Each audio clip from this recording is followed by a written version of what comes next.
mohon maaf nih, memang nih kita ucapannya selalu tidak terbendung ya, tidak terbendung, selalu ingin membuat berita yang entah itu baik atau entah itu nggak baik menjadi konsumsi berita untuk kita semua ya. Tetapi sejauh saya mengenal dia bertahun-tahun, saya tidak mengenal Nikita yang sekarang, yang akhirnya menjadi apa ya, menjadi tertuduh dan diduga melakukan tindak pemerasan, kejahatan pemerasan ini. Ada sebuah hal yang hilang dari seorang Nikita. Apa karena saya yang memang tidak mengenal sepenuhnya, atau saya tetap pada keyakinan saya bahwa dia tidak sendiri. Terbukti kemarin seorang Mail akhirnya juga ikut ya, Kapitria. Iya, saya pernah bicara di dunia maya bahwa saya mengenal Mail pun tidak seperti ini gitu. Kenapa dia seberani ini? Itu aja yang saya tahu ya. Awalnya saya memang meragukan apa iya setelah rekaman suara beredar di dunia maya, saya dengar, saya simak, kok begini ya gitu. Kenapa dia begini? Ini akan melebar juga menyenggol seorang Doktip nih, Kak Fitri. Mendengarnya seperti apa? Sebetulnya kalau sama Doktip kan saya tidak tahu dan tidak kenal ya. Ya saya hanya berharap apa yang terjadi sekarang ini tidak berhenti hanya kedua orang ini ya. Karena kan rekaman yang beredar juga diduga ya ada beberapa nama yang terlibat gitu. Kalau kita sebagai warga negara Indonesia ini memang ingin keadilan seadil-adilnya, ya harus diungkap sampai di mana, sampai sejauh mana, dan siapa aja yang terlibat dalam urusan tindak pemerasan ini, karena sangat mengerikan ya. Ini yang saya dengar juga kan masih ada beberapa korban yang memang tidak berani berbicara. Mudah-mudahan kalau memang kita untuk kedamaian dan kenyamanan berusaha dan bersosial media, semua para korban yang memang merasa menjadi korban yang diduga sindikat ini ya berani speak up.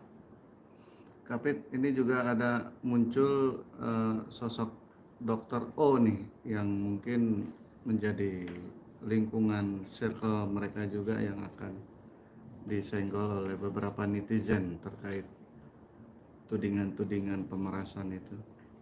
Ya, kita serahkan saja kepada pihak berwajib. Kalau memang ramai diberitakan ada Dr. O, inisial Dr. O katanya disebut, dan ada rekaman juga ya. Ya ini menjadi catatan juga sih untuk kita sama-sama mengawasi siapa saja sebetulnya yang terlibat dalam yang diduga sindikat pemerasan. Tapi sedih nggak sih apalagi ditahan dan dia single parent gitu? Kalau sedih sudah pasti, saya kan manusia biasa ya. Kalau kita berbicara single parent, Niki sangat tahu, dia sangat paham benar posisi hidup dia seperti apa, di mana posisi hidup dia. Seharusnya dia tidak melakukan ini berulang-ulang, bermasalah dengan hukum berulang-ulang.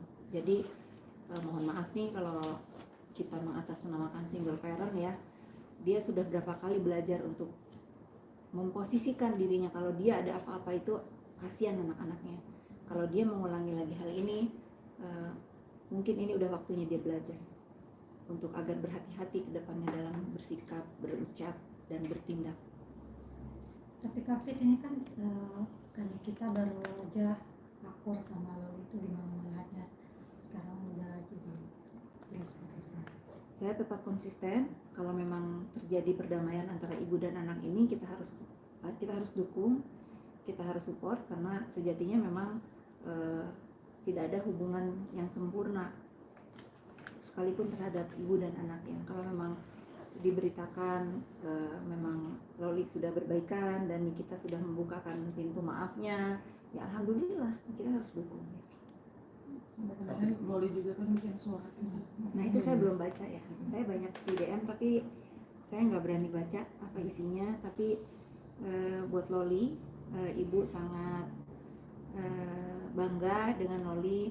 Apa yang telah terjadi di hidup Loli tidak menjadikan Loli menjadi anak yang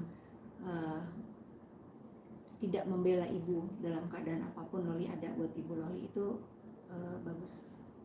Ibu bangga dengan apa yang Loli lakukan. Tapi dengan adanya surat penjamin, Loli menjamin. Saya nggak tahu isinya apa ya. Isinya Menjaminkan garis besarnya memohon untuk penangguhan penahanan Karena dengan Nikita kan jaminan jadi kepala ibu rumah tangga, ibu tunggal ibu untuk tunggal, membiayai biaya ketiga anaknya. Masya Allah ya, kita tahu, sama-sama kita semua tahu bagaimana begitu marahnya Nikita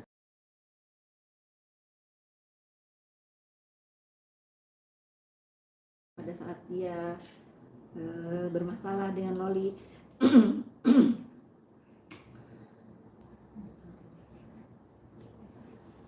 Ya sudahlah ya, kita doakan aja yang terbaik ya.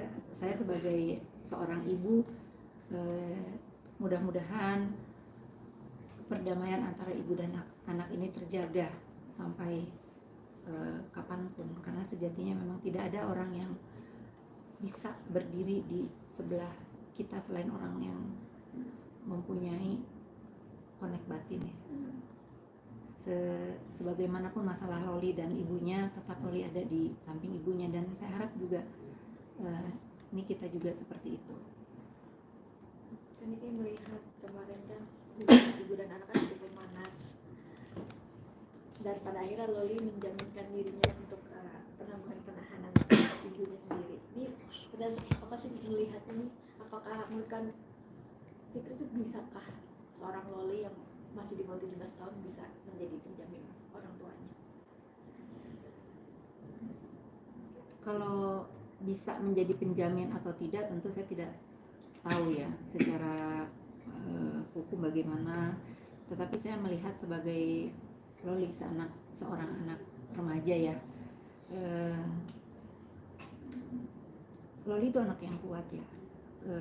Pada saat Nikita juga punya masalah di Serang, Banten dulu kan memang dia yang menjaga adik-adiknya. Kalau untuk menjaga adik-adiknya ada di, saya nggak tahu apakah Loli sudah di rumah atau belum, tapi kalau mudah-mudahan sekarang dia sudah di rumah, jadi ada sosok kakak buat Arkana dan Aska. Tapi mengulang ini kayak flashback ya ketika kejadian Serang. Kamu ada